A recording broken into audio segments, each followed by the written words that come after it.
ভারতে পালানো নেতাদের ফিরিয়ে আনার চেষ্টা করব বললেন পররাষ্ট্র উপদেষ্টা। প্রিয় দর্শক, অনুরোধ রইল ভিডিওটিতে একটি লাইক দিয়ে আমাদের ইউটিউব চ্যানেলটি সাবস্ক্রাইব করে দিবেন এবং ভিডিওটি সম্পর্কে আপনার মূল্যবান মতামত কমেন্টস করে জানাবেন।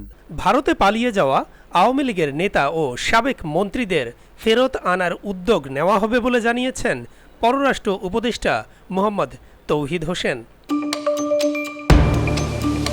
মঙ্গলবার পররাষ্ট্র মন্ত্রণালয়ে সাংবাদিকদের মুখোমুখি হয়ে এই কথা বলেন পররাষ্ট্র উপদেষ্টা। আওয়ামী লীগের নেতা ও সাবেক কয়েকজন মন্ত্রীকে ভারতে ঘুরতে দেখা গেছে, তাদের বিরুদ্ধে মামলা হয়েছে।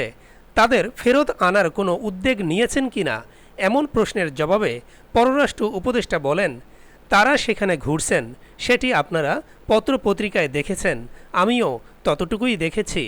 এর চেয়ে বেশি কিছু আমি জানি না।